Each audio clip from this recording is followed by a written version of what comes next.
ఇప్పుడే Country Delight యాప్ని download చేసుకోండి. Download the Country Delight app now.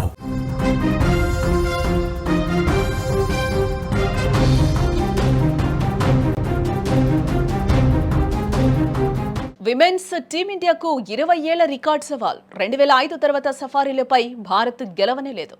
League మ్యాచ్లో దక్షిణాఫ్రికాదే పై చెయ్యి.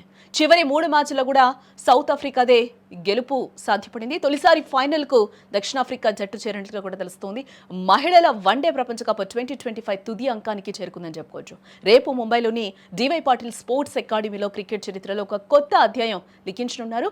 ప్రపంచ కప్ ఫైనల్ పోరులో భారత్, సౌత్ ఆఫ్రికా జట్లు తలపడనున్నాయి. ఈ రెండు టీమ్స్లో ఇంతవరకు ఏ ఒక్క జట్టు కూడా కప్పు గెలుచుకోనే లేదు. కాబట్టి ఎవరు గెలిచినా ప్రపంచ క్రికెట్కు ఒక కొత్త ఛాంపియన్ లభించడం మాత్రం ఖాయం. కానీ ఈ మహాసంగ్రామంలో కేవలం స్ట్రాంగ్ జట్లు మాత్రమే కాదు, ఒక 20 ఏళ్ల పాత రికార్డు కూడా భారత జట్టుకు సవాల్గా నిలుస్తోందని ఇక్కడ చెప్పుకోక తప్పదేమో. ప్రస్తుతం భారత జట్టుకు ఆందోళన కలిగించే విషయం ఏంటంటే, మహిళల వన్డే ప్రపంచ కప్లో భారత్ చివరిసారిగా సౌత్ ఆఫ్రికాను ఓడించి 2 దశాబ్దాలు దాటింది.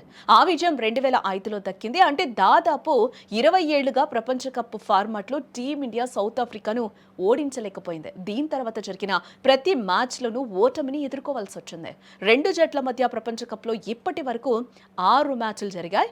వాటిలో 2 జట్లు చెరో 3 సార్లు గెలుపొందాయి. అయితే 2005లో భారత్ చివరి విజయం తర్వాత సౌత్ ఆఫ్రికా వరుసగా 3 మ్యాచ్ల్లో గెలిచింది. అయితే ఈ టోర్నమెంట్ లీగ్ దశలో జరిగిన మ్యాచ్లో కూడా ఇదే రిపీట్ అయిందని చెప్పుకోవచ్చు.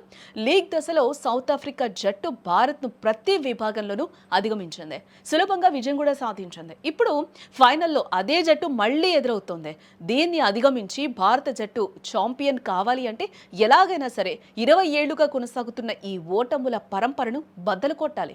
సొంత గడ్డపై అభిమానుల మద్దతు భారత జట్టుకు ఒక ప్లస్ పాయింట్ అవుతుంది. హర్మన్ ప్రీత్ కౌర్, స్మృతి మంధానా, దీప్తి శర్మ వంటి కీలక క్రీడాకారులు తమ అత్యుత్తమ పెర్ఫార్మెన్స్ ను ఇవ్వాల్సి ఉంటుంది ఖచ్చితంగా. మరి రేపు విమెన్స్ టీమిండియా ఈ 20 ఏళ్ల రికార్డును బద్దలు కొట్టి మహిళల ప్రపంచ కప్ ట్రోఫీని గెలుచుకుంటుందా లేదా అనేది మరికొన్ని గంటల్లో తేలిపోతుంది.